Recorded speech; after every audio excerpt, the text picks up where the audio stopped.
Hello प्यारे दोस्तों, स्वागत है आपका इंटरव्यू क्लासेस में। बात करेंगे अपने वार्षिक परीक्षा 2024 क्लास 9th के साइंस विषय के कंप्लीट सॉल्यूशन के बारे में। अगर आपके ज़िले में अभी पेपर होना बाकी है तो ये आपके लिए बहुत इंपॉर्टेंट पेपर है, ठीक है।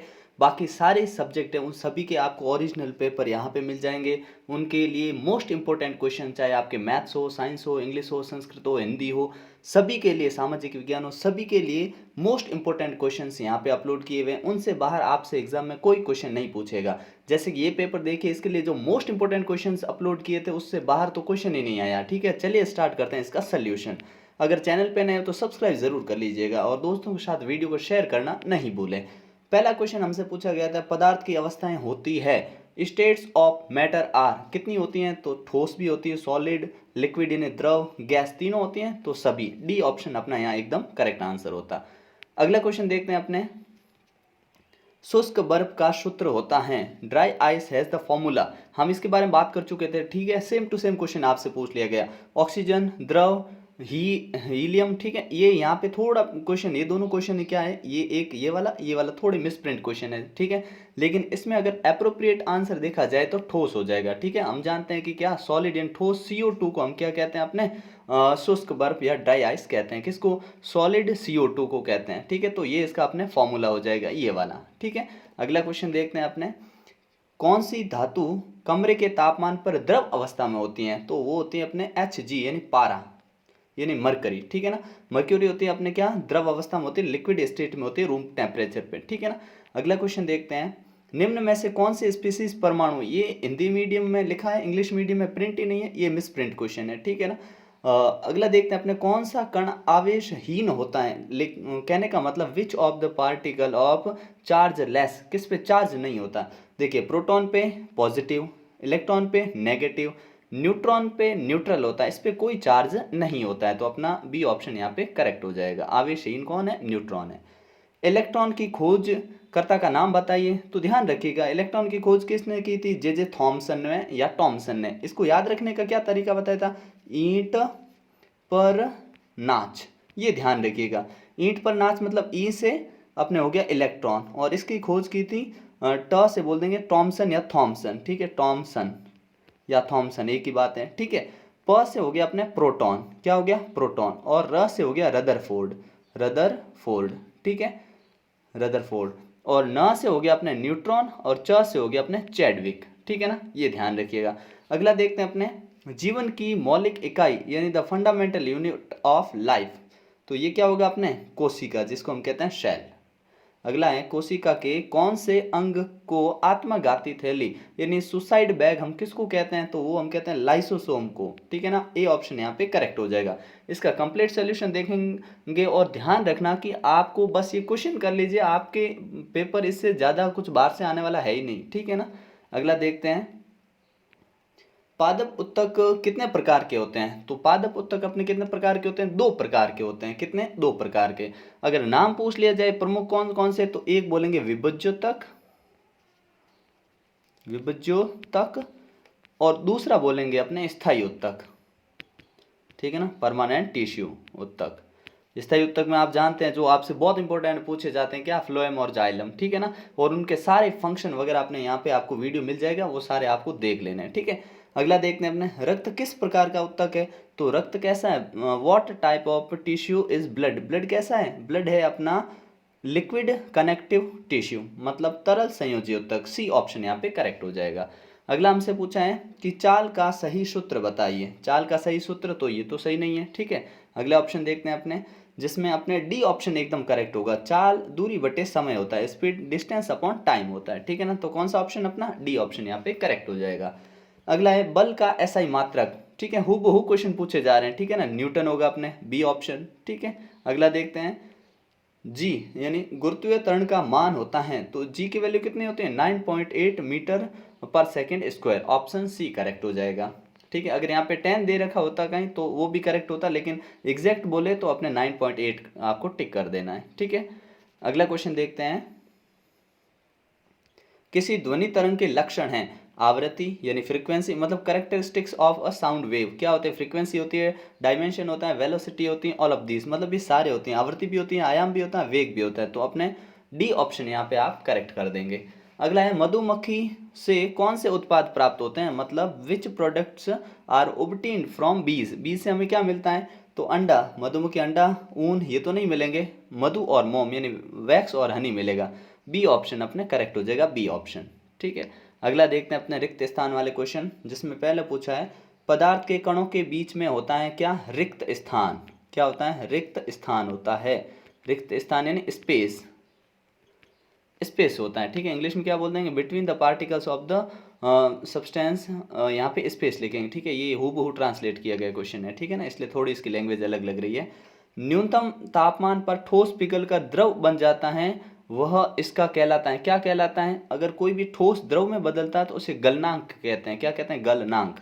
गलनांक, गलनांक का मतलब हो गया मेल्टिंग पॉइंट, क्या कहेंगे, मेल्टिंग पॉइंट। ठीक है ना, अगला देखते हैं कोलाइडी एक है मिश्रण है, कैसा मिश्रण है कोलाइडी, कैसा मिक्सचर, होमोजेनस मिक्सचर है, यानी विषमांगी।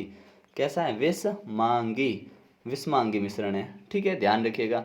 अगला क्वेश्चन है अपने कि धातुएं विद्युत की होती है, मेटल्स आर इलेक्ट्रिकल, क्या होती हैं, तो ये सुचालक होती हैं, विद्युत की क्या, सुचालक, सुचालक। ठीक है ना, ये ध्यान रखना कि metals are good conductor of electricity and heat. ठीक है ना, अगला है भारत में अधिकांश खेती आधारित होती है किस पर, मानसून पर। मानसून लिख दीजिए, या आपने रेन लिखा है तो भी करेक्ट है, वर्षा पर निर्भर है, ये भी सही बात है। ठीक है ना, अगला देखते हैं अपने क्वेश्चन, परमाणु का केंद्र में होता है, परमाणु के केंद्र होता है, केंद्र कहाँ होता है, मतलब ये पूछा गया है। ठीक है, एग्जैक्ट लैंग्वेज यहाँ से पता नहीं लग रही है, लेकिन परमाणु का केंद्र बीच में होता है, सेंटर में होता है। The centre of the atom is the nucleus, या क्या कहते हैं उसको, तो केंद्रक कहते हैं, केंद्रक यानी न्यूक्लियस। ठीक है ना, ऐसे लिख देंगे। अगला है ध्वनि तरंगे होती है, ध्वनि तरंगे कैसी है, तो यांत्रिक यानी मैकेनिकल वेव है, sound wave are mechanical wave यानी यांत्रिक। क्या लिखेंगे, यांत्रिक तरंग है, कैसी तरंग, यांत्रिक तरंग है। ठीक है, अगला क्वेश्चन है जिसमें से, ये तो क्वेश्चन हूबहू है, ठीक है ना, सेम टू सेम। अणु किसे कहते हैं, तो अणु किसे कहा जाता है, दो या दो से अधिक परमाणुओं से मिलकर जो बना होता है उसे हम अणु कहते हैं। ठीक है ना, सिंपल सी लैंग्वेज है, सिंपल सा ध्यान रखना। और टिश्यू क्या होता है अपने डिफाइंड उत्तक, तो group of cells which done, या जो कि किसी स्पेसिफाई वर्क को करते हैं, किसी विशेष काम को करते हैं। उत्तक किसे कहते हैं, कोशिकाओं का समूह जो किसी विशिष्ट कार्य को संपन्न करता है। ठीक है ना, ऐसा लिख देंगे। सरल रेखीय गति किसे कहते हैं, तो एक ऐसी गति जो एक सरल रेखा में, सीधी रेखा में होती है, उसे हम कहते हैं सरल रेखीय गति। अगर एग्जाम्पल पूछते तो हम बोल देते हैं कि एक धावक है जो सीधे ऐसे सीधे दौड़ता है, कोई धावक कोई भी हो सकता है, रनर जो भी हो सीधे दौड़ता है। फिर पूछा बल का सूत्र लिखिए, तो बड़ा ही सिंपल है, बल का सूत्र क्या होता है, F बराबर ma। ठीक है ना, ये अपने बल का सूत्र है, मतलब force is equal to mass into acceleration, यानी द्रव्यमान इंटू त्वरण। ठीक है, ये लिखना था। फिर बोला है कि गुरुत्वाकर्षण का सार्वत्रिक नियम किसने दिया, तो ये न्यूटन ने दिया। ठीक है ना, किसने दिया, न्यूटन। ठीक है, अगला है उर्वरक किसे कहते हैं, तो उर्वरक बहुत बार आप पढ़ चुके हैं और हमने भी डिस्कस कर चुका है, और आपको इन सभी के आंसर है ना यहाँ नीचे मिल जाएंगे, फिर भी हम एक बार यहाँ देख लेते हैं। उर्वरक क्या होते हैं, फर्टिलाइजर्स और एनी मटेरियल विच क्या करते हैं, applied to soil to plant, plant tissue को ग्रो करवाने के लिए हम जो भी सप्लीमेंट ऊपर से डालते हैं उनको बोलते हैं, न्यूट्रिएंट्स डालते हैं उनको बोलते हैं हम फर्टिलाइजर्स। ठीक है ना, और हिंदी में क्या बोलेंगे, उर्वरक क्या होते हैं, फसल की जो भी कमी होती है, जो भी पोषक तत्वों की कमी होती है उसको पूरा करने के लिए जो ऊपर से रासायनिक पदार्थ डाले जाते हैं उन्हें हम कहते हैं उर्वरक। ठीक है, फिर पूछा समस्थानिक किसे कहते हैं, मतलब आइसोटोप्स, तो इसके बारे में भी बात कर चुके हैं। जिनका समस्थानिक मतलब जिनका परमाणु क्रमांक समान हो लेकिन द्रव्यमान संख्या भिन्न भिन्न हो उसे हम कहते हैं समस्थानिक। ठीक है, फिर पूछा है कि एक जूल कार्य को परिभाषित कीजिए, तो एक जूल कार्य के लिए हम क्या लिखेंगे कि एक जूल बराबर होता है अपने 1 न्यूटन इंटू मीटर। ठीक है, 1 joule is equal to 1 newton into 1 metre. ठीक है, अब इसी चीज़ को हमें लाइन में लिखना, कैसे हम लिखेंगे, जब किसी वस्तु पर 1 न्यूटन बल लगाकर उसे 1 मीटर विस्थापित किया जाता है तब उसे हम 1 जूल कार्य कहते हैं। ठीक है ना, बस इतना ध्यान रखना, क्या, जब किसी वस्तु पर 1 न्यूटन बल लगाकर उसे 1 मीटर का विस्थापन दिया जाता है उसे हम 1 जूल कार्य कहते हैं। ठीक है ना, बड़ा ही सिंपल है ये भी। ठीक है, अगला है अपने कि वायु, जल या लोहे में से किस माध्यम में ध्वनि सबसे तेज चलती है, तो देखिए सबसे तेज किस में चलते हैं, तो लोहे में। हम जानते हैं कि ध्वनि है निर्वात में तो चलती नहीं है, वैक्यूम में नहीं चलती, ट्रेवल करती नहीं, लेकिन सॉलिड लोहा यहाँ पे क्या है अपने ठोस है, इसमें सबसे तेज चलेगी। ठीक है, अगला देखते हैं जिसमें हमसे पूछा है कि आपको ध्वनि का वेग, आवृत्ति और तरंग दैर्घ्य में संबंध बताना है, मतलब आपको वेलोसिटी ऑफ साउंड, फ्रीक्वेंसी और वेवलेंथ में क्या है रिलेशन वो बताना है। तो देखिए हम सीधा क्या लिखेंगे, जो वेग होता है ना, वेग वेलोसिटी बराबर होता है आवृत्ति इनटू तरंग दैर्घ्य। ठीक है ना, तरंग दैर्घ्य, ये ध्यान रखना है। ठीक है, ये ध्यान रखना। अब इसके लिए लिखेंगे क्या, वेग। ठीक है ना, वेग।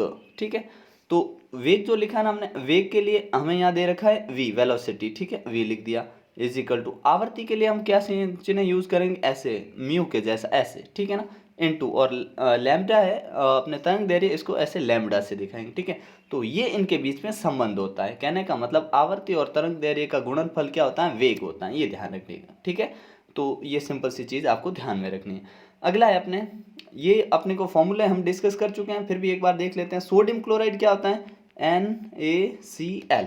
ठीक है, और अगला पूछा हमसे कि अमोनियम सल्फेट, ये थोड़ा अलग है, इसका ध्यान रखना। अमोनियम होता है NH4 और फिर सल्फेट होता है अपने फॉस्फेट, फॉस्फेट है ना PO4। ठीक है, और यहाँ पे क्योंकि इसके वैलेंसी 3 होती है तो इसके नीचे आ जाएगी। ठीक है ना, ये हो गया अपने अमोनियम फॉस्फेट। फिर है मैग्नीशियम ब्रोमाइड, तो ये होता है अपने Mg की वैलेंसी होती है 2 और Br के नीचे चली जाएगी, इस प्रकार से ये मैग्नीशियम ब्रोमाइड हो गया। ठीक है, अगला देखते हैं समभारिक किसे कहते हैं और कार्बन का आपको बताना है। तो सिंपल सा है, जिसमें द्रव्यमान भार या द्रव्यमान संख्या समान हो और परमाणु संख्या भिन्न भिन्न हो, उसे हम समभारिक कहते हैं। और कार्बन के लिए देखिए, कार्बन है, कार्बन की जो द्रव्यमान संख्या होती है वो 12 होती है और परमाणु संख्या होती है वो होते हैं अपने कितनी, 6।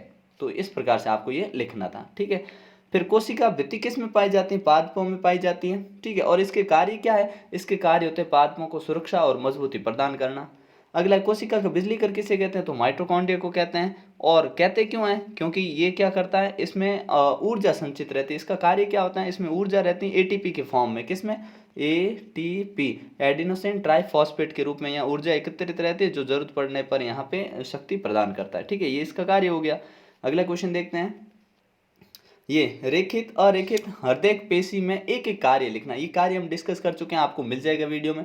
फिर इनके सूत्र है वो भी आपको मिल जाएंगे, गति के तीनों नियम आपको मिल जाएंगे। एक सिंपल सा और क्वेश्चन पूछा गया है कि वस्तु का द्रव्यमान यानी मास आपको दे रखा है बराबर 10 kg। ठीक है, और आपसे पूछा वेट, आप वेट बताइए। तो वेट क्या कैसे निकालेंगे, इसको हम गुणा कर लेंगे अपने ग्रेविटेशनल फोर्स से। कहने का मतलब 10 × 9.8। ठीक है, तो ये अपना भार आएगा, इसका वेट क्या आएगा, 98 न्यूटन। वेट किस में मेजर करता है, न्यूटन में करता है, तो ये 98 न्यूटन इसका वेट आ जाएगा, ये करेक्ट आंसर होगा। अगला है कि शक्ति को परिभाषित कीजिए। हूबहू क्वेश्चन हम डिस्कस कर चुके हैं, ये कर चुके हैं, ये कर चुके हैं। ठीक है, फिर भी शक्ति को अगर परिभाषित करने को बोले तो इसकी डेफिनेशन आप इस प्रकार से लिख सकते हैं कि शक्ति कहने का मतलब वह दर होती है जो कार्य करने की दर होती है, उसे शक्ति कहते हैं। सिंपल शब्दों में कार्य करने की दर को शक्ति कहते हैं। और शक्ति का मात्रक क्या होता है, पी का मात्रक यानी शक्ति का मात्रक होता है अपने वाट होता है। ठीक है, और इसका सूत्र क्या होता है, तो इसका सूत्र आप लिख सकते हैं कि कार्य बट्टे समय। क्या होता है, कार्य बट्टे समय। ठीक है, ये ध्यान रखना। ठीक है, W/T ये शक्ति का सूत्र हो गया अपने। ठीक है, इस प्रकार से आपको ये लिखना था। फिर अपने ये कर चुके हम, पराध्वनि भी कर चुके हैं। पराध्वनि क्या होती है, एक होती है अपने अवश्रव्य ध्वनि जो 20 हर्ट्ज से नीचे होती है, पराश्रव्य जो 20,000 हर्ट्ज से ऊपर होती है, उसको हम नहीं सुन सकते। उसको कौन सुन सकते हैं, ये भी हम डिस्कस कर चुके हैं। और इसका कार्य क्या होता है, इसका कार्य क्या होता है कि ऐसे भाग जहाँ पे हम सीधे सफाई नहीं कर सकते, वहाँ पे पराध्वनि तरंगों से सफाई की जाती है। इलेक्ट्रॉनिक कलपुर्जे हो गए, सर्पिलाकार नली हो गई, एक अनुप्रयोग ये हो गया। दूसरा, मान लीजिए कोई ब्लॉक है, धातु का ब्लॉक है या रेल पटरियों में कहीं दरार आई हुई, तो इसके माध्यम से पता लगाते हैं। खाद और उर्वरक के अंतर आप मतलब 8वीं से करते आ रहे हैं, हमने डिस्कस कर लिया, आपको वहाँ पे वीडियो मिल जाएगा। ठीक है, फिर आपको परमाणु, रदरफोर्ड का परमाणु मॉडल, उसकी कमियां बता दी हैं। तंत्रिका ऊतक के 2 कार्य और नामांकित चित्र आपको बताए हुए हैं। ठीक है, और गतिज ऊर्जा का सूत्र आपको मिल जाएगा। यहाँ पे एक सिंपल सा क्वेश्चन आपसे फिर से पूछ लिया गया है जो हम डिस्कस कर चुके हैं, क्या कि आपसे पूछा ये है अपने द्रव्यमान, ठीक है, और आपके पास है ना यहाँ पे दे रखा है ये v दे रखा है, ठीक है। आप गतिज ऊर्जा बताइए, तो गतिज ऊर्जा का सिंपल सूत्र लिखिए 1/2 mv²। आपके पास 1/2 m का मान आपके पास पड़ा है 15, इंटू वी का मान 4 लिख दीजिए, आगे 1/2 लगा दीजिए, कैंसिल किया ये 2 बार, 15 दूनी 30, 30 चौके 120, 120 जूल आपका उत्तर आ जाता है। इसमें बड़ा ही सिंपल क्वेश्चन था, ठीक है। डिस्कस हम कर चुके हैं, न्यूमेरिकल सारे हम डिस्कस कर चुके हैं। अगर आपके अभी भी साइंस पेपर होना बाकी है ना, तो आप यहाँ पे जाइए और वहाँ पे पूरा वीडियो कंप्लीट देखिएगा, ठीक है ना। अगला देखते हैं अपने, जिसमें आपको पूछा ध्वनि को परिभाषित कर दे, ध्वनि का मात्रक लिखिए, ठीक है ना, और मनुष्य में स्रविता परास लिखिए 20 हर्ट्ज से 20,000 हर्ट्ज होती है, मतलब बड़े ही सिंपल क्वेश्चन पूछे गए हैं, ठीक है। फिर बोर की कक्षा के बारे में पूछ लिया, अधिकतम इलेक्ट्रॉन भरने का सूत्र पूछ लिया जो हमने बहुत बार डिस्कस किया है, 2n² होता है अधिकतम इलेक्ट्रॉन किसी कक्षा में आ सकते हैं, ठीक है। फिर आपको इलेक्ट्रॉनों की संख्या बतानी, के में आप जानते हैं के एल एम एन होता है, के में 2 आ सकते हैं, एल में अपने 8 इलेक्ट्रॉन अधिकतम आ सकते हैं, ठीक है। बड़ा ही सिंपल था ये भी क्वेश्चन। फिर आपसे इनके बारे में पूछा, जाइलम फ्लोएम टिप्पणी लिखनी, विभजितक जाइलम जो जल का वहन करे, फ्लोएम जो फूड का वहन करे। जाइलम एक ही दिशा में होते हैं, फ्लोएम सभी दिशाओं में भेजते हैं, ठीक है। ये मृत होते हैं, ये जीवित होते हैं, बहुत बार इसको कर चुके हैं। आपके एग्जाम होना बाकी तो एक बार आप जाके जरूर देखिएगा, ठीक है। ये क्वेश्चन हूबहू हम डिस्कस कर चुके हैं। ऊर्जा संरक्षण का नियम, ना तो ऊर्जा नष्ट होती है न ही इसको हम उत्पन्न कर सकते हैं, एक दूसरे रूप में चेंज कर सकते हैं। फिर लैंप में आपको विद्युत ऊर्जा 10 सेकंड तक प्रवाहित हो रही है, ऊर्जा दे रखी है, तो आपको शक्ति पूछी, तो शक्ति का सूत्र अभी हमने बोला कि W/T होता है। क्या होता है W/T? तो W कितना दे रखा है हमको, दे रखा है कि 1000, तो 1000 ऊपर लिखिए और नीचे 10 लिख दीजिए, काट दिया आपने, 100 जूल आ गया आपके, ठीक है। पावर है ना, तो 100 वॉट आ गया आपने, ठीक है ना। तो इस प्रकार से आप आंसर निकाल सकते हैं, बड़ी सिंपल। ऊर्जा के प्रकारों के नाम लिखिए, तो आप ऊर्जा कह सकते हैं गतिज ऊर्जा, पवन ऊर्जा, सौर ऊर्जा, सभी के नाम लिख सकते हैं यहाँ पे, ठीक है ना। बड़ा ही सिंपल पेपर था। आपके जिले का जो पेपर है आप हमें व्हाट्सएप नंबर पे भेज सकते हैं, जो आपको दिए हुए हैं उस पर भेजिए, उसका सोल्यूशन आपको मिल जाएगा।